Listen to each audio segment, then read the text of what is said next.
Почитувани гледачи, добар ви ден. Велат дека добрите навики се учат уште од најмала возраст. Така треба да биде и со почитувањето на сообраќајните правила и прописи.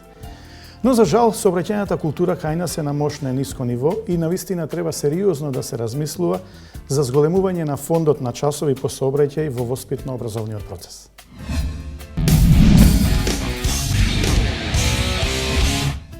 Дали сметате дека е потребно да се воведат дополнително часови по сообраќај во воспитно-образовниот процес? Па од моја гледна точка, со гледа возам 40 години и гледајќи состојбата каква е, нели? Сметам дека треба. Имаме многу недисциплинирани возачи, многу. Да не зборам мобилни, секој втор, погледайте, полиција вози мобилен зборува. Казни, не знам колку делуваат. Појас направите на контрола, ретко кој појас става. Кој ќе биде опоменет, благодарам следниот пат обавезно. Па да го фатите пак без појас ке вози. Мислам, не сме дисциплинирани, да не се лажеме. Уште многу ни треба да таа култура да ја стекнеме. Време бара тоа малце. Сите да и пушите на школу. Немате овдека никаков ред за сообраќај. Значи потребно е повеќе часови да има? Многу повеќе, не повеќе, многу повеќе. Да, сметам. Затоа што јас сум завршил во сообраќајен центар 4 години и таму имавме часови, значи теоретски и практично. И таму ние бевме спремни и така полагаме. Значи таква школа кој би имало, не би имало сообраќајки. Да, потребно е поради тоа што учествуваат и они во сообраќај. Приваѓаат улици. Треба да се научат како се приваѓа семафори, како се почитуваат тие сигнали. Мислам дека да. Зошто? Пошто јас не живеам тука, а видам како сообраќај се движи и треба уште повише часови треба. Па не знам да ви кажам, мислам дека многу е важно дома децата да добијат такво образование. Сега дали треба во училиштата? Не знам. Па да има повеќе познавање. Познавање, еве и децата да бидат упатерни и така. Сигурно, нормално. Да зна како треба да поминува улиците. Да, на зелено да поминува на семафор. Можда некој ќе ми замери од тие што се надлежни, што ја уредуваат и што воде грижа за оваа област. Јас сепак става од мои години наназад го држам дека е повеќе од потребно. Зошто е повеќе од потребно? Повеќе од потребно, јас кога сакам да го издигнам нивото на сообраќајно-техничкото воспитание и образование на децата со сите други воспитно-образовни предмети, едноставно го подкрепувам со фактот дека ние но незнаење, ние но неумеење, ние но несакање во животот не се наплатя така сурово како што се прави во сообраќајот. По било кој наставен предмет, ако ученикот добие единица, дали по собствена иницијатива, дали по иницијатива на родител, по иницијатива на наставникот, ќе седне, ќе ја научи лекцијата и ќе ја поправи единицата. Меѓутоа, ако не знае дека улицата се поминува на пешачки премин, ако има семафор само кога зеленото светло работи на семафорот, ќе загини и нема тука што да поправаме. Тоа ми е силен аргумент кој што години наназад го протежирам дека потребно е едукација од мали ноце. Од децата згрижени во предучилишните организации, детските градинки, тоа пред се она големата група, кога веќе почнуваат да се описменува на некој начин, преку децата згрижени во оделенската настава, во предметната настава и понатаму во средното образование. И секако тоа со одбрани теми прилагодени на возраста на децата. Јас мислам така. Ние имаме Биро за развој на образованието, кое што води политика за предметите, за наставните планови, наставните содржини и така натаму. Може тоа да се добро на педагошки, психолошки издржано според возраста на децата, како што, впрочем, педагогијата кажува како се усвојува знаењата. Од просто према сложено. Значи, од полесно према потешко, така да може да се направи такви содржини кои што навистина ќе се во периодот понатаму ќе се мултиплицираат во позитивна смисла на зборот. Не мора тоа да исклучува преме сообраќај. Еве и комисијата, јас откако што припадам во Републичкиот совет, се вика Комисија за сопреднево техничко образование. Нека се вика така предмет. Техничко образование, кое сега полека изумира и сега дојдовме, сега не знам точно, неколку часови во 4-то и 5-то одделение, во 5-то и 6-то нешто, 7-то и 8-то веќе нема, во средните училишта нема ништо. Значи, дали само овие две содржини или ќе се додаде некој час од некоја друга прагматична, животна, потребна област од секојдневното живење, така да може да се направи еден полн фонд на часови и без никакви проблеми, без никакви трошоци, ние имаме готов наставен кадар во училиштата. Тоа ни се наставници по техничко образование, кои што сега, според моите информации, пошто години соработувам со она која ги спроведува овие надпревари по сообраќај, во најмалку секој во најмалку 3 училишта држи настава. И да не кажам, една третина од платата ја дава шетајќи по автобуси до едно до друго училиште, кои што знаат да бидат дури и не во иста општина. Значи, тие се компетентни, квалификувани да ги спроведуваат овие содржини. Од искуството што го имам како професор по техничко образование овие 30 години, сметам дека децата од најраната возраст треба да се едуцираат во однос на сообраќајната култура. Учениците во основното образование, преку предметот техничко образование, застапени се сообраќајните теми, односно темата сообраќајна култура, каде што сметам јас лично дека часовите во 4-то одделение се малку, како еден, може да одат како 2, онда, односно 72 годишно, и да влегува наставникот по техничко образование, бидејќи он е стручен за тие теми, не мислејќи дека наставниците во одделенска настава не ги држат часовите, него точно да бидат стручни од страна на наставникот по техничко образование, бидејќи и имаме и посети на локалитети, на лице место каде што учениците многу стручно ги оценуваат грешките на возачите и нивните грешки како пешаци во сообраќајот. Во 5-то и 6-то одделение одат со 2 часа, фондот е 72 годишно. Мене сметам дека може во новиот закон со измените за основно образование изборниот предмет техничко образование да биде застапен. Ако еднаш ученикот го избере, сега во овој случај како што е, нема право да го слуша следната година. Значи го избрал во 7, во 8 и 9 нема право да го слуша, значи избира друг.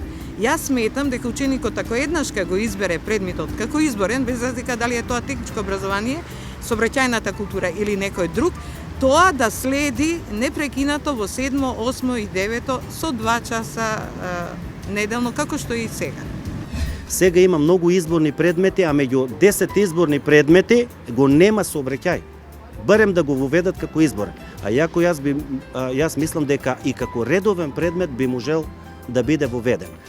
Не говорам, не сум компетентен за средното образование, говорам за основното образование, оти мислам без предметот сообраќај во основното школа, ние џабе говориме за велосипеди, за безбедност на пешаците, безбедност на велосипедистите во сообраќајот. Треба да бидеме сигурни дека скоро секој дете ја сватило суштината на семафорот, на пешачкиот премин, на преминување на преку улица, погледнувајќи лево и десно.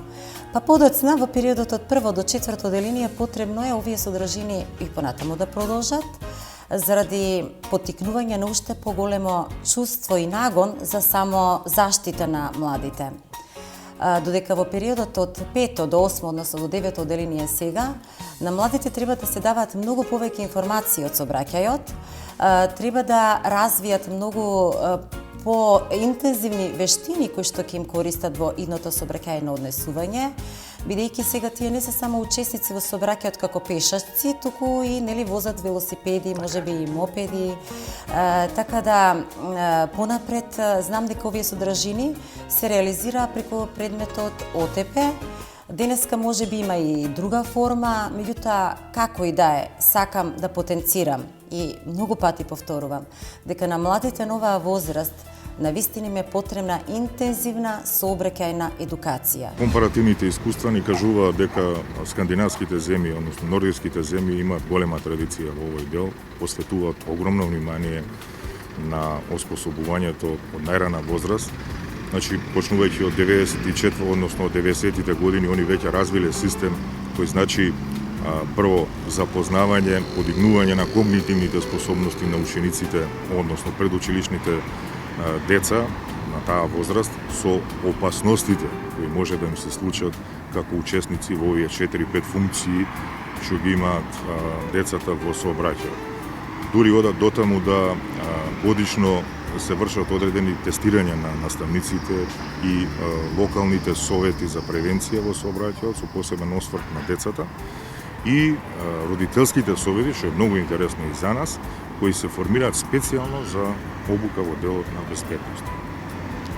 Децата ги осознаваат, значи да почнеме од причините, ги осознаваат прво елементите на да ги исклучат негативната идентификација со родителите или другите учесници во сообраќајот кои вршат сообраќајни прекршоци, односно сообраќајен криминалитет, тоа да го елиминираат, потоа одат значи чекор по чекор на надоградба на нивните осознавања за безбедно движење во сообраќајот со сите овие функции што ги имаат најмладите учесници во сообраќајот.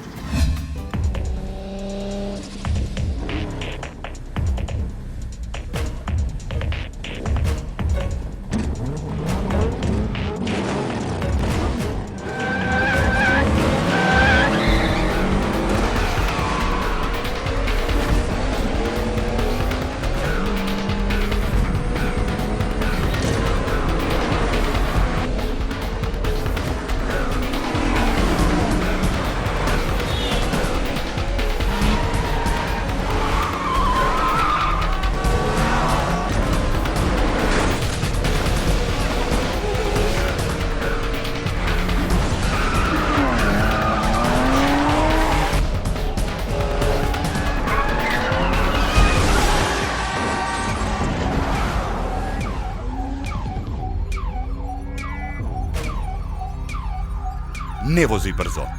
Приспособи ја брзината. За твоја и наша безбедност.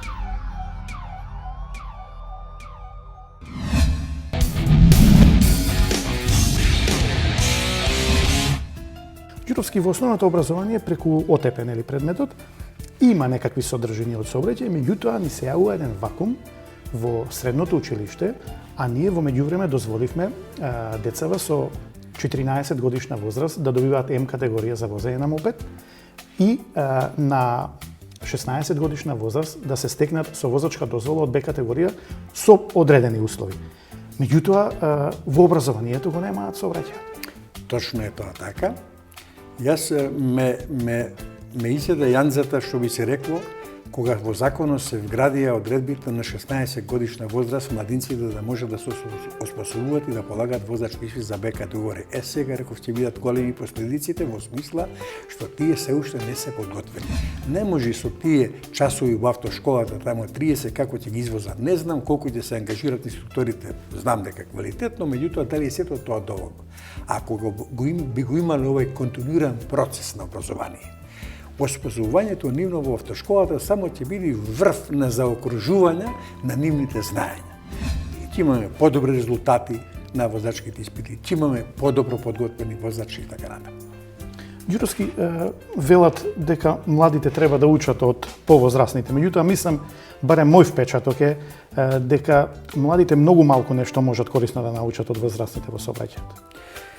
Јас мислам дека тоа е точно.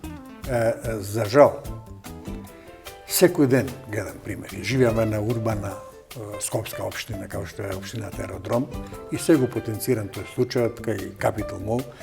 Тука има се на булеварот семафори, поставени пешачки семафори и таму е врвулица од пешаци. Јак интензитет на движење на пешачкиот сообраќај и сега јас посматрам наставно од страна, гледам се. Црвеното светло си свети за пешаците, ама случајно нема возила во близина и сега ајде викат и чопоративно поминуваат.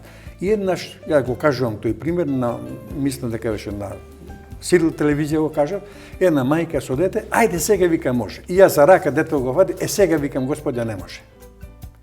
Вие знаете каде одите, ама тоа не знае каде го носите. Па гледате црвено светло свети. И само уште не беше завршен разговорот, веќе се запали зеленото светло. Значи, Често пати сум гледал примери кога детето ја тргнува мајката, веројатно мајка му е кога го носи за рака, не вика учителката, не учи дека треба да чекаме, кога ќе се запали човечето зелено, тогаш треба да поминиме.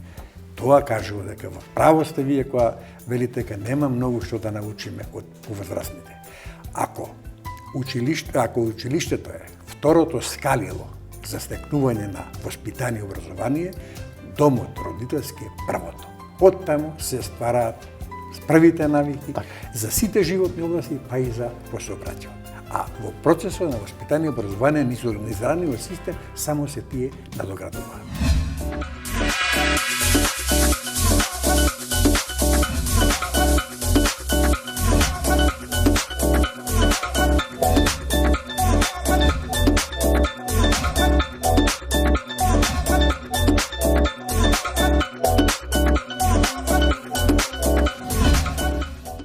Ѓуровски, сметате тука дека може да помогнат репресивните мерки? Јас мислам дека еве како што се димензионирани репресивните мерки во Законот за безбедност на сообраќајот, не се тие така мали. Според стандардот што го имаме, тие се солидни казнени мерки, меѓутоа еве не даваат кој знае какви ефекти. И можам да кажам во оваа прилика со уште еден факт зашто ни е потребен систем континуирана воспитно-образовна работа, нашите возачи, да ги земе возачите, дволично се однесуваат во сообраќајот, кога управуваат возило во Република Македонија и коите се во страна. Таму се мирни, ги почитуваат правилата, дополнителни барат информации како да се однесуваат, али еминуваат границата назад и се по старо. Кога сме тука само, запамтете што сакавте да кажете, при контролите ова лето што се вршеа, особено по автопатиштата, најчести прекршители на сообраќајните правила и прописи, особено на возење со поголема брзина, токму беа странци, односно наши дојдени од диаспората. Токму така, сметајќи дека кај нас секако може. Може се. Може се, и што е апсолутно погрешно. Јас секогаш велам, нашите закони, ние релативно брзо се престроивме во вградување на европските директиви во сите закони од законодавната сфера, па и во Законот за безбедноста на сообраќајот. Меѓутоа, нас ни треба промени во, можда тежок збор е тоа, во менталниот склоп. Во менталниот склоп, се она што е ново, што значи европско и така натаму. Ние можеме да ги препишеме законите од на Германија, од на Франција и во едно постојано заседание парламентот да ги донесе, ама ние утре нема да станеме французи и германци, па ќе бидеме со нашето однесување. Значи, сообраќајната култура, пошто не се изучува така како нешто посебно, таа е дел од општата култура, од општото однесување. Не можете вие да бидете добар домаќин, добар на работното место, ама да не чините само во сообраќајот. Значи, тоа е од нашето секојдневие, така се однесуваме, ама за жал во сообраќајот последиците се големи. Култура е голем поим за кај нас моментално. Култура. Секој човек треба да е свесен. Ако си го сака својот живот, ќе го сака и другиот. Не, јас би ги пооштил мерките, би одземал возила, би вовел затворска казна, зашто возењето е бескрино примитивно во Скопје. Сум роден скопјанец и гледате како се движи еден вистински скопјанец со точак. Недостасува нула култура. Не само, знаете, поболното е што и машки и женски се агресивни. Со едната рака држи пикавецот, со другата зборува, а се движи. Тоа не е нормално, не е здраво, не е логично и болно за некој. Апсолутно. Затоа што ова што не ни фали во умот и ни треба да обука. Во текст се измените на Законот за безбедност во сообраќајот. Според вас, на што конкретно сметате дека треба да се стави акцент? Ние во Совето јас сега не би се сеќавал само неколку области ќе ја спомнам, не би се сеќавал, знам дека во 40 на членови предложиме да се направи измени.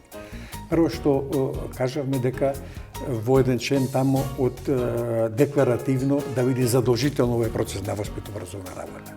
па во еден друг член кажавме, кај што исто беше така декларативно, дополнителна едукација низ одредени форми на професионалните возачи. Знаете, не биле тие да не го знаеле проблемот со сообраќајот или тие го измислиле тоа, го превзеле од развиените европски држави. Во поранешната уште држава имаше такви одредби во законот, сите организации кои што имаат голем број на возачи за собствени потреби што возат, околу 50 на возили, да не говорам овие што со јавен превоз за тоа регистрирани, да вода посебна грижа за тие возачи, за нивната дополнителна едукација, за лекарските прегледи, за нивните здравствени способности, за нивната дисциплина во сообраќајот и така натаму. Ѓуровски, ви благодарам со цел респект и почит кон вашето познавање од делот на сообраќајањето и посакувам успешна работа во Републичкиот совет на безбедност на сообраќајето. Јас ви благодарам што одвоите време да разговараме на оваа проблематика, што е сметаме исклучително важна. Благодарам. Децата покрај она што ќе го научат на училиште треба да учат и од нас возрастните. Затоа, почитувани возрастни, почитувајте ги сообраќајните правила и прописи и бидете добар пример за децата. Пријатно!